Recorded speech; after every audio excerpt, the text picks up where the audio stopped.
Today, let's talk about the good, the bad, and the ugly of being a 75-year-old woman.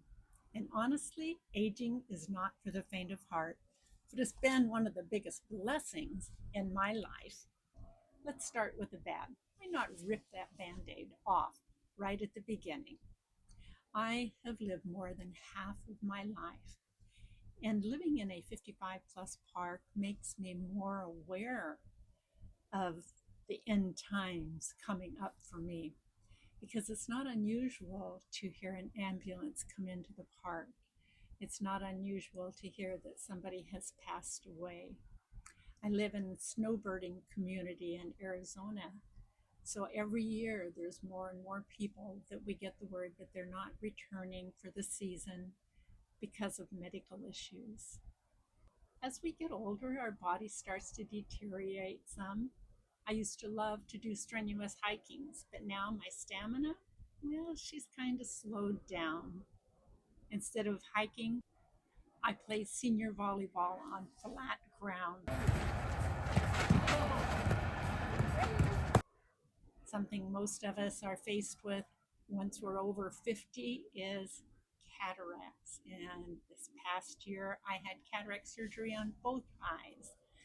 When I had the second eye surgery done, I needed to co host the karaoke events that evening. And so I showed up looking like a pirate. There's nothing we can do about aging. Aging is something every single person on this earth is doing. Every day, we're one day older, one day closer. So now for the ugly. One of the things I really dislike in my aging process is the fact that I used to have a head full of hair that was so thick. If I went to the Oregon coast, I'm from Oregon, where I was in the humid, damp weather, my head would look like I had a lion's mane. My hair would be out here like this. I had such thick hair. As the years have gone by, my hair has gotten a little thinner and a little thinner and a little whiter and a little whiter. And now it is quite thin. And I have become the queen of delete when my husband wants to take selfies because I have to be standing just right.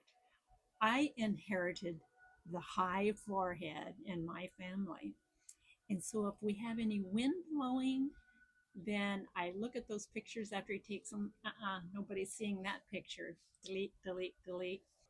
If the wind is really blowing and I take a picture and I look at it, and my hair will be back here like this, and I look like I'm bald. I'm not letting anybody see me look bald. The other thing about aging that has made me cringe is the crepey, wrinkly skin. There's been days that I look down at my legs and it's like I want to pull my socks up, but it's not my socks, it's wrinkling, it's my skin. The other thing is those bat wings that hang down here. Unfortunately, I have a long sleeve shirt on while I'm doing this because those bat wings are just humiliating. And this past fall, I had to go to physical therapy for a little bit of frozen shoulder I had in my arm. And she wanted me to do this particular exercise that I had to have this pull and wiggle it like this. And I said, oh no, please don't make me do that. Doing that, I feel my bat wings just going and going. They were really ready to take flight. So the bat wings and the crepey skin, the thinning hair has made me feel old. I thought the bat wings and the crepey skin were only on people that were old. I'm not old yet.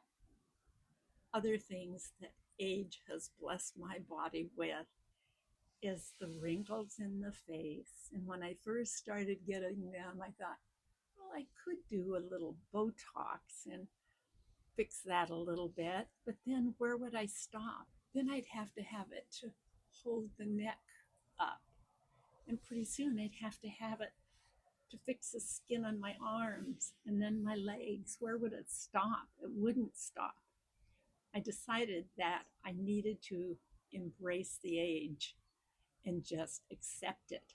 It was something my oldest son taught me when I turned 60. And I thought I was going to die because 60 sounded so old. And he asked me, he says, Mom, why does that bother you so much? You're an amazing woman. Accept the age and enjoy it. Since that 60th birthday, I've tried to take his advice and just accept what comes with the age and embrace it, and all of those glamorous things to look forward to. But don't go away, because there is some good in aging too, and we're going to get to that next. We've done the bad and we've done the ugly. Now we're going to touch on the good. Part of it is we have to work at trying to keep ourselves healthy. But you know what? I still wake up in the morning. I can still get out of bed without the help of a cane or a walker. I can still walk, even though sometimes my knees might talk to me a little bit. I can still move around, even if my back feels a little stiff. And I just learn to stretch it out a little bit, and I'm good for the day. I can still see, and after the cataract surgery, I don't need glasses for the distance anymore. And this little pair of reader glasses does me just fine for the close up stuff. My dermatologist says that those little spots on my arms or my legs are just from having too much fun in the sun, and they're not cancerous. My hearing is still good. But now, as for my husband, he wears hearing aids, and they work really well for his hearing.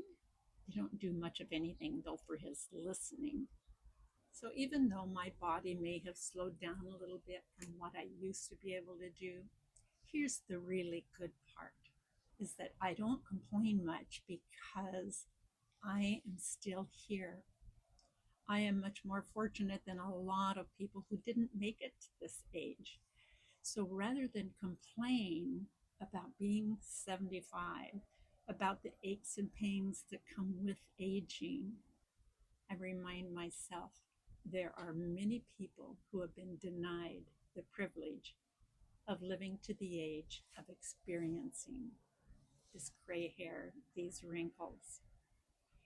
And I'm fortunate to be here. So that's the good, the bad, and the ugly of turning 75. We're living life in our golden years. It's not always perfect, it's not always pretty, but it's real. So as you are aging, I want to welcome you to the club. We're still here, we're still rising, and we're still grateful.